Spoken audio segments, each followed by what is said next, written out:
Hey guys, my name is Azzapp, and if you don't know me, I'm the multiple triple challenger Vel'koz player, both on EU West, NA, and Nordic and East for multiple seasons. And welcome to my support guide for Season 11. I waited quite a bit to post this and create this video due to all the item shifts and item changes. So I really wanted to get this stable position where I can deduce the best possible playstyle. And that's partly the reason why I'm making support guide first before mid lane, because I deem the support playstyle much superior to mid lane right now. There's a plethora of reasons of why that is, and we're gonna go into them later on in the video. So before we get right into it, this video has been sponsored by you guys, the Squid Squad. Thank you for all the support on Patreon, which allows me to be a little bit more independent from third-party platforms, and my life and daily bread doesn't hang in the balance as much. Also, on top of all the regular Patreon rewards like early access, all the sneak peeks, behind the scenes, all the patrons of $50 and plus will get coaching this month on any of the streams, and they get added to my private Discord so we can talk about, and I'll try to help you out with whatever you're struggling. Okay, first I'm going to show you the two rune playstyles that you can go for. So this Season 11 Vel'koz guide is a bit of a modification from my past Vel'koz support guides, and I try to keep the same playstyle flavor in it, because I believe that is the highest impact playstyle for solo queue, but it also makes it the most difficult one to play. But I will show you a couple of tricks how to make it work better. So here are the two rune pages you can run. This is the first rune page you can run, which is a little bit riskier variant, which I tend to run because it's way more fun due to the added mini game of stacking Dark Harvest. Okay, so what makes this playstyle work is these three runes that you basically have to run for this playstyle to work if you're choosing this rune page, which is you have to go Dark Harvest, you have to go Relentless Hunter for that movement speed, and you have to get Mana Flow Band for mana compensation. The rest is a bit optional. If you plan to play even more aggressive, you go for Cheap Shot instead of Taste of Blood. If the lane is a bit passive and you want Sustain, Taste of Blood. Here, literally any of these three works. I personally like Eyeball Collection because I play a little bit aggressive, and it's very snowbally. Now, Relentless Hunter is very key. You absolutely must take this because it fits into the playstyle perfectly. Mana Flow Band, absolutely necessary, and here you can take pretty much whatever you want. But again, for the best early game spike, I recommend Scorch. It makes it a lot easier to play the laning phase as well. But feel free to vary on your own playstyle. Now you want to show up in early game and try to get that advantage, so I recommend going double Adaptive Force into armor. Now here's a more stable and safer variant you can run if you don't really want to go for the risk, and I'm going to explain the differences. So in this one you go for Comet, which adds a little bit more pressure early game, but less potential snowballability if you get fed with a Dark Harvest. Obviously Mana Flow Band is necessary. Here you can choose pretty much whatever you want. I think Celerity is cool, or even Absolute Focus. They all do the trick.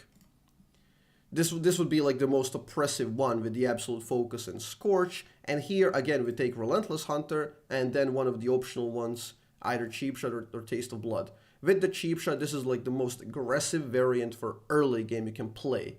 So here you're more so relying on winning early and then snowballing through item purchases less than scaling with the runes. Whereas Dark Harvest allows you that potential scaling with the runes, so you don't really need to be insanely fed item-wise. So you can give a lot of kills to the 80 carry, and you will still be pretty strong due to Dark Harvest scaling. And that's one of the beauties of Vel'koz and why Vel'koz support works in the first place, is because it doesn't require too many items. Like, Vel'koz scales tremendously well with levels. Okay, so here's how you're gonna build this step by step. And I've done tons of testing on this Vel'koz support stuff, and this is, I believe, the highest efficiency you can get with the lowest amount of gold possible. So you're gonna start with the support item Spelty Fetch, naturally, 2 potions and a ward. Now there's a trick level 1 early that you go and try to get 1 or 2 Mana Flow Band stacks and 20 to 40 gold if you can land your Qs, which is, I'm going to show you some standard spots where you actually can land it very, very often. Now the first recall entails one of my favorite items in the game. It's Dark Seal, Boots, Pink Wards. Okay, that is your starting kit.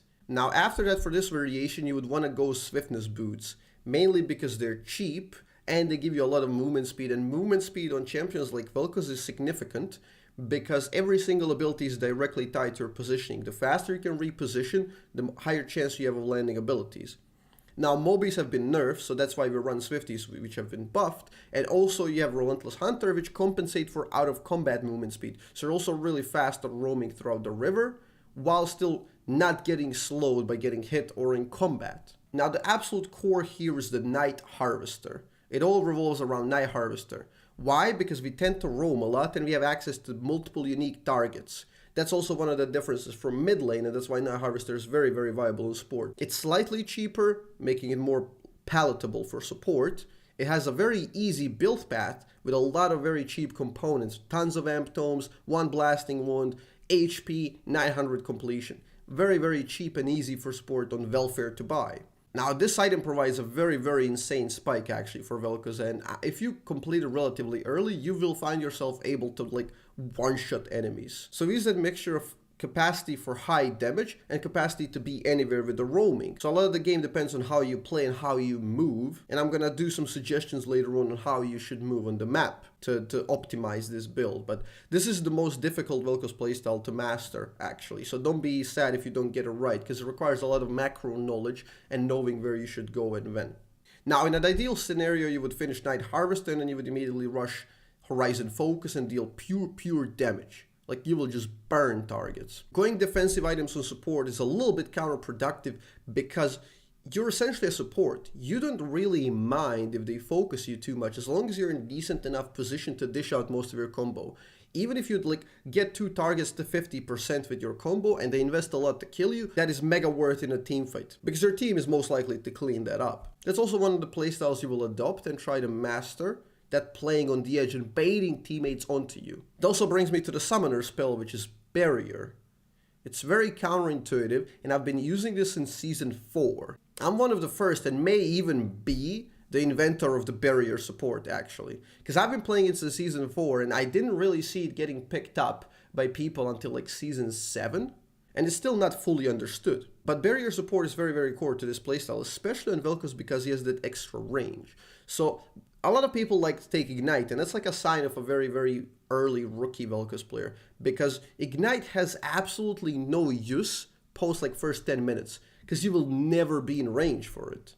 Exhaust can be alright, but versus very, very specific champions. Barrier fills that gap and allows you to play very aggressive early game. Now that playstyle I like to call double threat playstyle, because it's very difficult for opponents to play against it. You're just preying on the inability of enemies to synergize in solo queue, which tends to happen more often than not. Playstyle works is where you have 2 threats. Let's say they have an enchanter like Janna with some AD carry, while you have AD carry plus you. Okay, so both of you are very capable of dealing damage. So what the double threat playstyle does is you're free to push much more forward. So what happens is if they commit, you will use Barrier and your AD carry will use heal and you will absorb so much more damage. And AD carries naturally are really good at punishing, especially early game AD carries. So if you can kickstart a fight where they focus you, that's kind of the idea with the Barrier. Ideally you will have a lot of knowledge on where you can exactly position, and that will come by playing a lot. But the idea is if they overextend and really focus AD carry, you as Vel'koz can 100 to 0 if they're just sitting ducks. But if they focus you, your AD carry will punish, and maybe you can wiggle your way out and survive with a Barrier bait. So that double threat playstyle is very, very difficult to play against, trust me. Laning phase against Crowny last night, I may even show that in this video, but if not, you can find it on the Twitch VOD. It's a phenomenal laning phase and like fully showcases how you can dominate your opponents very, very early. On to the continuation of the build. I generally don't like to buy too many defensive items on support because again, them focusing you can be really good in teamfight setting, especially because you should be distanced quite far and you can maneuver around there. But there are certain games where it's absolutely necessary to buy defensive items, and without buying Zhonya's or Banshees, you will probably be locked out of the game and never play. So sometimes it's necessary to go for it, but generally you want to go pure damage. So these are the situational items that you will be running eventually. Heal reduction is also one very important component in Season 11 because everything heals. Now, the Oblivion Orb by itself is not that good because it's only 3 seconds. If you run Scorch, that will be 4 because Scorch will delay by 1 second. But that's only on the first target, so it's not insanely valuable.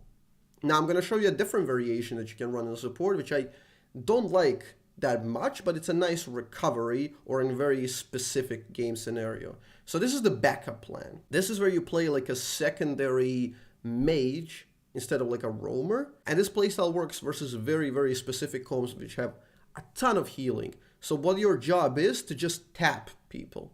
In a teamfight, you just tap everyone. You can use ult and just TFT ult, you know, run through them. If you remember Vel'koz from TFT. You run through them and they're all tapped, not for 3 seconds, not for 4 seconds because of Scourge, but for 7 seconds.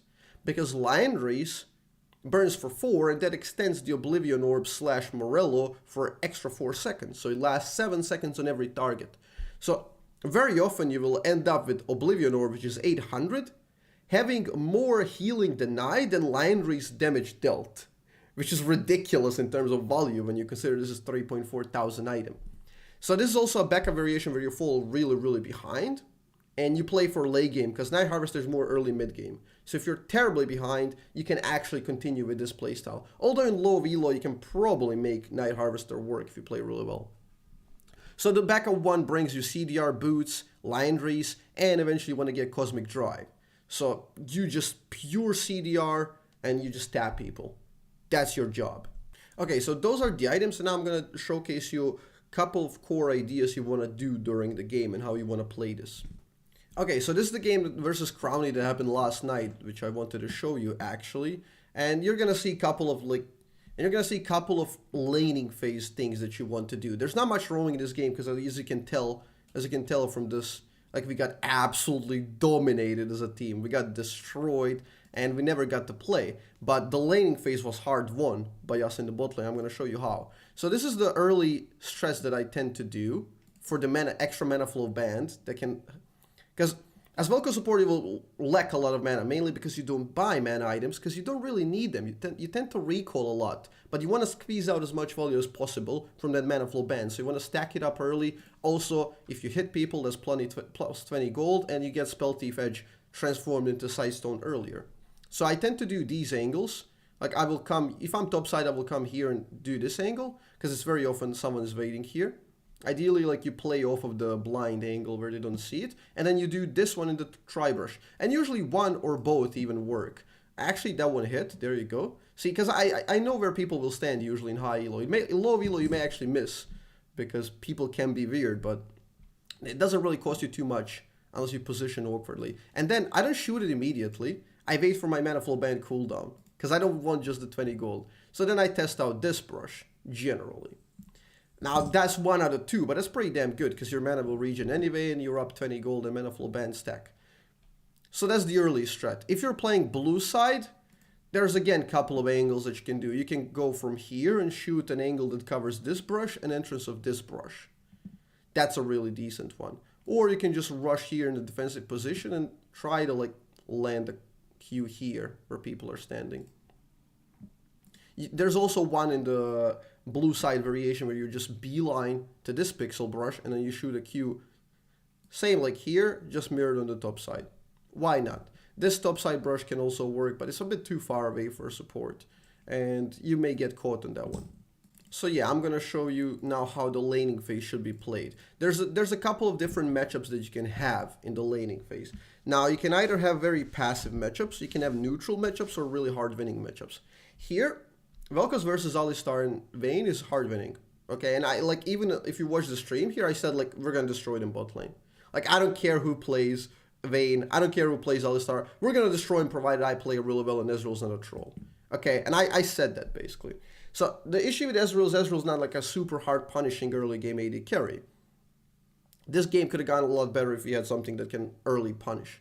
But it's totally fine, and it shows the idea of, like, different matchups, and you're gonna want to know in which matchup you want to play aggressive. Let's say usually in this matchup you can play aggressive, but if you're playing with a Vayne or a Twitch on your side, you can't really play aggressive. Those are generally babysit champions where you just have to watch them and feed them, like, slowly by a spoon and just pay attention to them so they don't die and crumble because they're all weak early game. And you can't really play too much aggressive there, and it's really sad for Vel'koz support because you want to add a lot of impact. So also this is really cool. You can ward this at 130. You don't really want to take the fight in a brush. You can cheese if you have really strong early AD carry, but generally not, because this would be probably losing trade for us. So what I just do is, like, I'm going to shoot a Q again and add another mana flow band to my arsenal. Also, what it does is slows them down to the lane. That allows you to position better. So here, now we get to the positioning in lane. What happens is,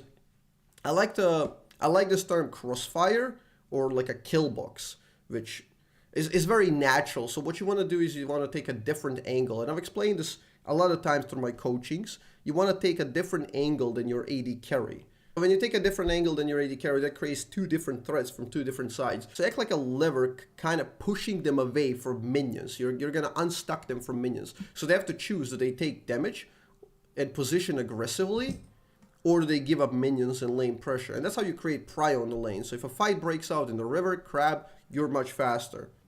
Also, they're going to be missing minions and potentially experience. So look how I position. I'm constantly going in and out, in and out, in and out. And that's a good trade, actually. Even though I took 2 shots, that is a really good trade. Because trading support HP for AD carry HP is always worth. Because support doesn't really care, but AD carry does. And if he gets to a critical low point, he can't really have access to the wave anymore. And that's when you're winning. So I'm fully aware like that these trades are good. And like you notice that Ezreal's not doing really too much here. He just shot 1 Q there. And we're already winning the lane. We're already winning the lane. We got the wave prio. I hit every single Q so far, which is... you will eventually learn how to read people, but generally it's all about the manipulation of the angles. So what tends to happen is if you shoot it too wide, this is just basic human psychology. If you shoot it too wide, like their brain immediately imagines like this line. And they're like, okay, it's so wide, I'm just gonna go forward. There's no way it hits me.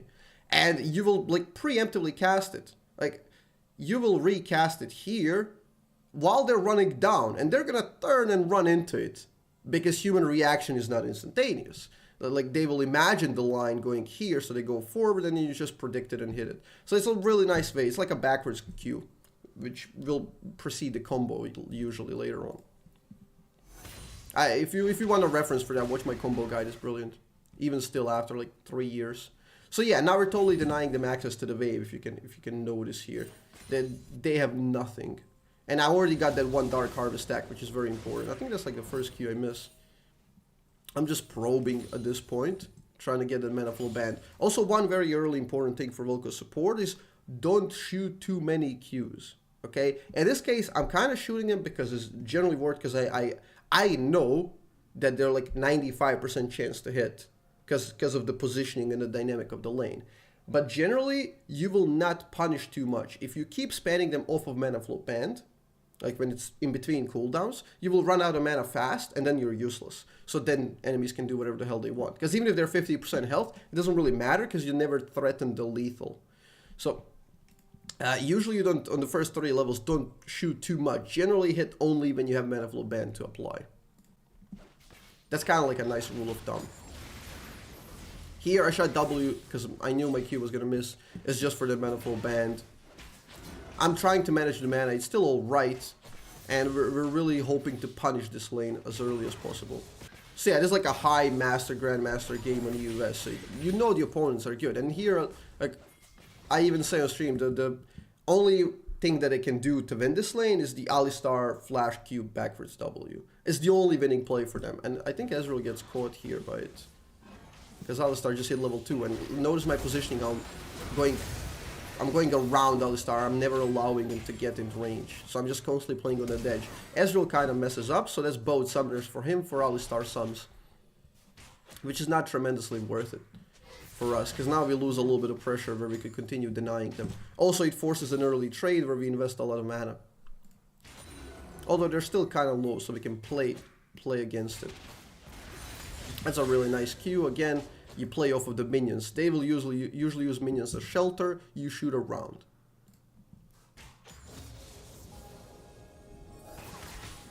Now Vayne goes in here. We know she has flash, so I'm holding my E patiently. And that was a mistake by Vayne. We collect another Dark Harvest stack. Here I'm out of range of auto attack, so I can't really kill. I would need to auto attack, he auto attack. And I calculated before, so we knew there was just not going to be a kill.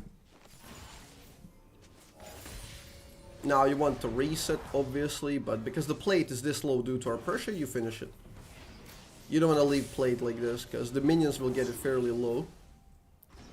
So if we take the plate, we don't lose too much presence. And now we got 1.1k, which enables us to get the initial items that we really want. So this is the core build. So you get the boots, you get the Dark Seal, and you stack Amp Tomes. Because that will allow you more impact in the lane. I don't think there's an insane amount of value in this game further, because we get pretty steamroll, but I'm going to show you a couple more plays. Now, as you know, the vision control with this playstyle is very important, because you want to choke out their vision and minimize them to the turret. If they're turret, they're getting squeezed out and destroyed. So usually you want to contest this and push people out. Now the wave is bouncing, so you got to be careful, but we can use it as a bait very easily. Now Alistar gets cut off, and There's pretty much nothing you can do provided I land the Q, which happens, we slow him down, and then I flash for a pretty nice cleanup. And that's like, we just gotta kill, like, and here we just gotta kill out of nowhere, which is a very difficult target to kill Alistar. And now, because the wave is pushing towards us, we try to deny Vayne access and try to zone her out. So usually when this happens, one guy is missing, you try to zone out the enemy. See how I'm positioning him? I'm constantly looking for a fight with Vayne. And now she goes in, which is a mistake. Even though I mess up my footsies here, I'm not in range for E, she still dies. Because in order to dodge my Q, she has to go sideways, and that's just not good. So yeah, the wave was slow pushing towards us, so we just wanted to we threatened to freeze by posturing aggressively. She goes in aggressively, and then she gets punished. It's classic what happens. Here I'm going to show you how, I think here we get to see Barrier playing its role. I get some vision and I've been offset for my Ezreal. I'm looking for an invisible Q, which happens here, but I get ganked obviously. And that's the Barrier playing its role. It takes them significantly longer to kill me actually as a support. You will notice how many times they will miscalculate a dive and get punished for it. Now this is not an insane punish, we get 1 for 2 there, but it's 4 of them. And now Katarina makes a misplay. She could have had like a massive cleanup for shutdowns, which would have provided a comeback, but she gets only, I think, 1. Which is 2 for 2 in a 4v3 scenario, which is technically worth for us because we get presence on the top side.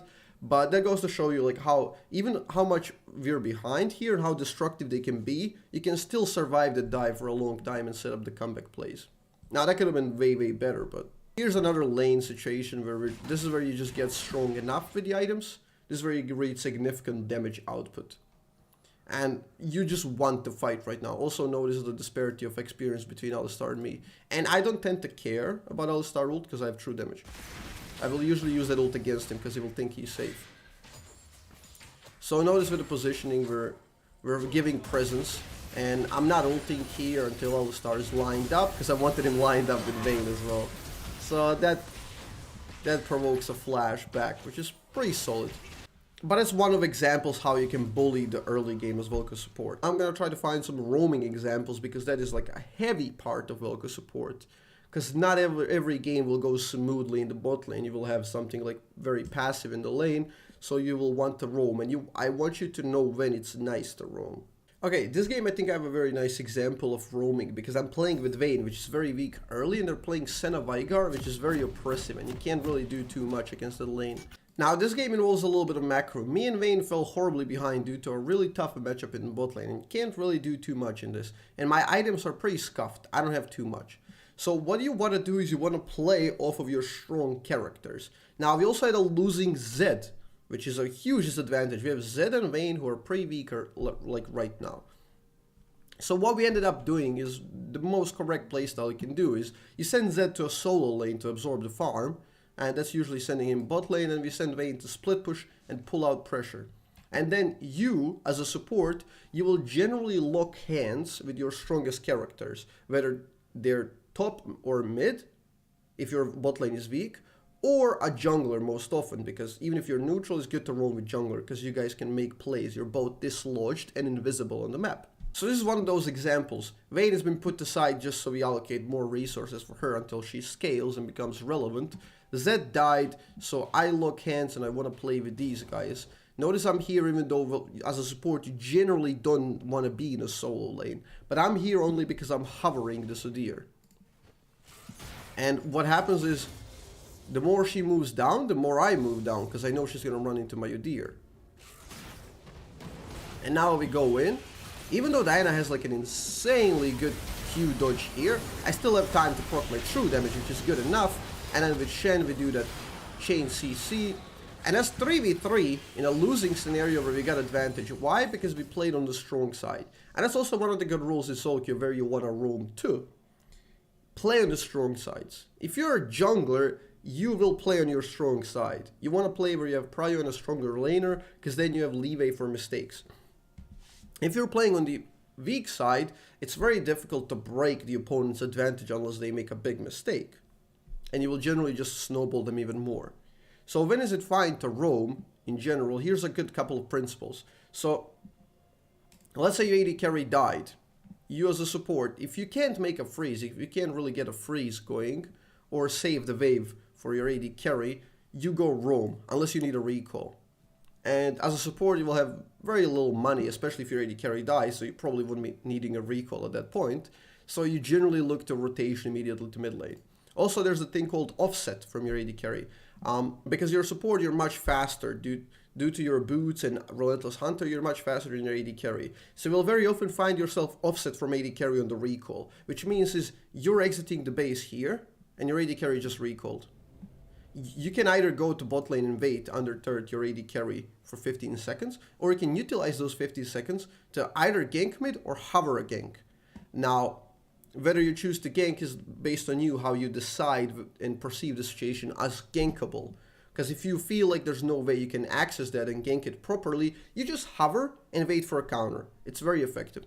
So you want to roam, but you don't want to roam at the cost of your AD carry. Now also, there's a desperation roam, which is if enemies are freezing here and they're just sitting, two guys in the wave and zoning you out, you're behind. You can't really access the wave, you can't break the freeze. If the jungler doesn't come, you will never break the freeze until it naturally breaks, which will happen eventually, especially in solo queue, because people don't know how to manage it properly.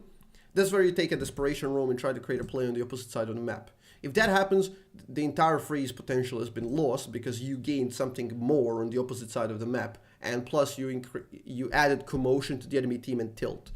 To contrast that, here's a bad example of roaming. Enemies are slow pushing.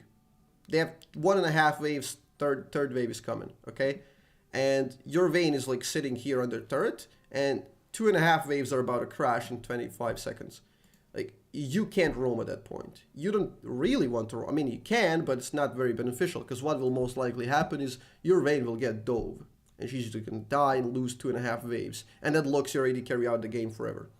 So you cannot be roaming in those scenarios. You have to be there to support her, babysit her to absorb that wave. You just come in, shoot a couple of abilities, zone enemies, slow down the wave, get it lower, or ward efficiently for a potential dive.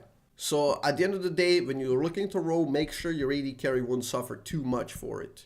That's the biggest difference between high elo and low elo. In just about gold and platinum, where people are starting to learn what roams are, they tend to do it a lot and they flip the game. They roam without knowing why they roam, and it either works or it doesn't. So they don't learn much because they don't pay attention or keep track. Now, in high elo, people generally know when to roam, which also makes roams very predictable.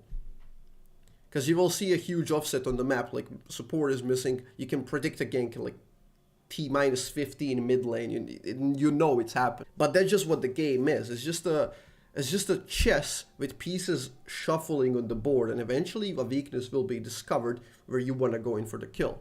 So yes, that concludes the Season 11 support guide. And don't forget the runes, the item setup, the early laning, and how to create pressure. After that, you transition to roaming and late game teamfighting. In teamfights, you generally act as a secondary mage, which cares slightly less about his life, so it's a little bit more kamikaze-like.